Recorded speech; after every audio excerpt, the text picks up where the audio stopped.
Hey everyone, this is Rochelle with Originally Worn, and today I wanted to work on a fun project with you.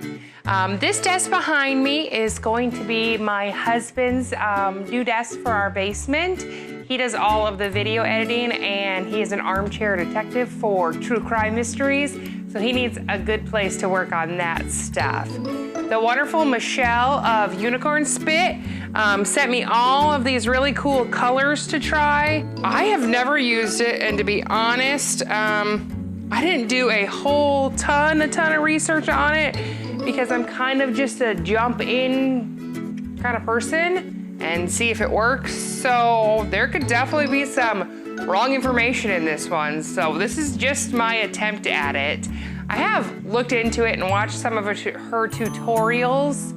And as far as I gather, that it either needs to be used on bare wood or have something like Annie Sloan chalk paint underneath it, because it needs to soak into a porous surface.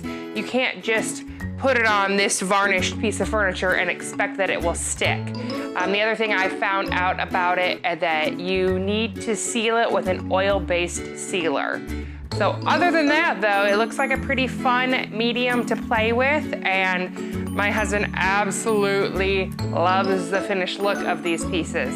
So this one's all for him, and I hope he loves it in the end, and I hope I can figure it out. So follow along as I do. First, we're going to clean this whole piece, take the hardware off of it, and then I'm going to do 2 coats of Annie Sloan graphite all over the whole thing. This will hopefully give it enough of a base for the Unicorn Spit to soak into. And I don't think I'm gonna go too far down with the Unicorn Spit on the actual sides and stuff. I'm gonna leave most of it up on the top.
So now I've put 2 coats of graphite on everything but the top. It just has 1 coat of graphite on it.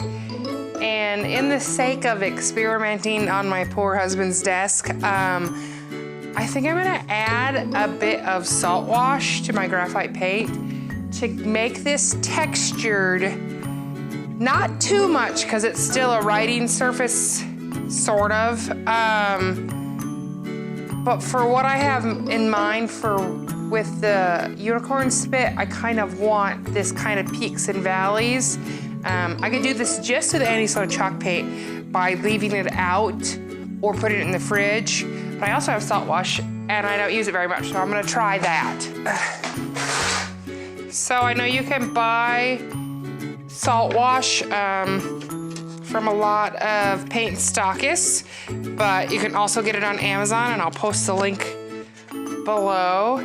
Kind of gives your paint a frosting-like texture so that you can have like a kind of, I don't know, thick kind of chunky paint. I'm not gonna use very much because A, I only have a little bit of paint left in here, but B, I don't want a huge amount of peaks and valleys. I just want a little bit of grittiness.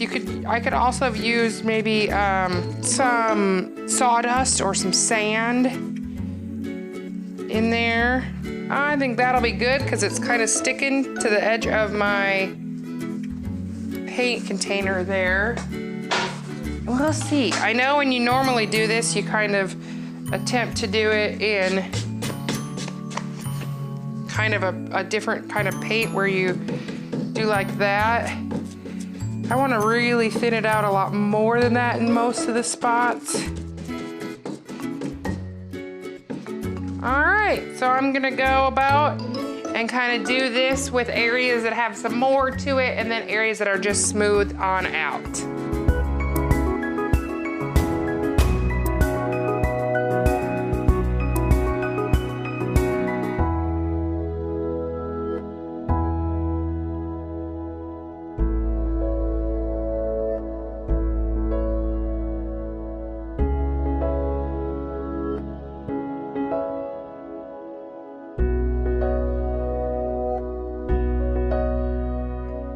It's a new day and I'm back now and everything has dried on here. We have 2 coats of graphite and on the second coat we added some salt wash texture to the top. So now I'm going to work with our fun new product of the unicorn spit. A little bit I know about it is that it can be diluted up to 70% water or it can be used straight out of the bottle. And that you need to use water, or you can use water, to keep it workable during the whole process. So I'm gonna try to make kind of a dark red and black area over here and light blue and kind of yellow area over there with an area kind of jetting through the middle that's bright. Let's see if I can do this.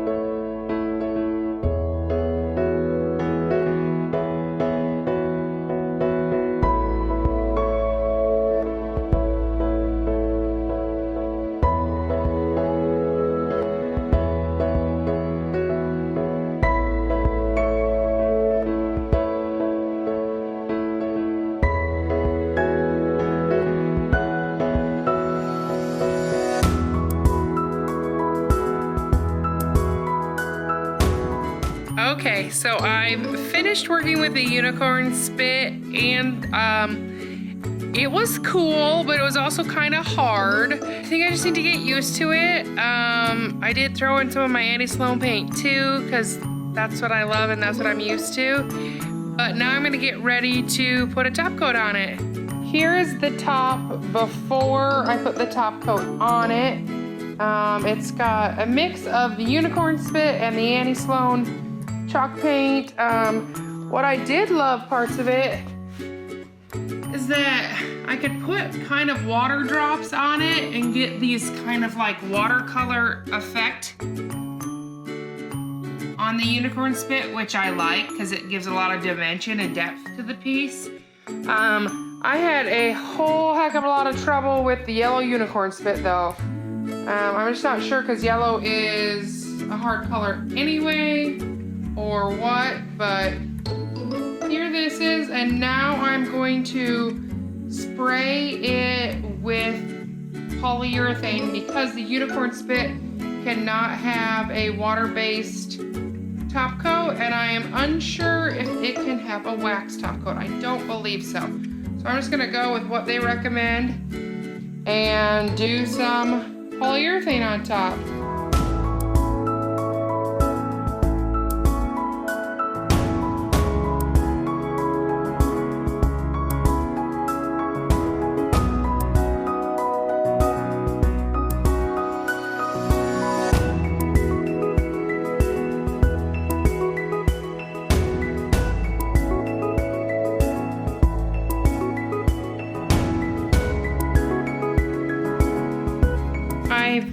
finished putting the coats of poly on it, and now it needs to rest for 72 hours, it says.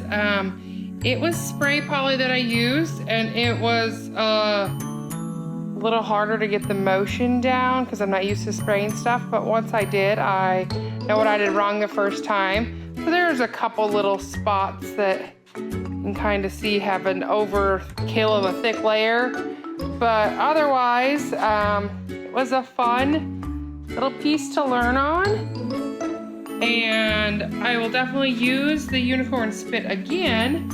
I think I might do, you know, maybe more of a faux watercolor type project on it. I think it'll really do what I want to in that aspect. But I hope you guys enjoyed. Watching me fumble my way through unicorn spit. If you have any questions, let me know. Otherwise, be sure to like, share, and subscribe this video. Thanks, guys. Happy painting.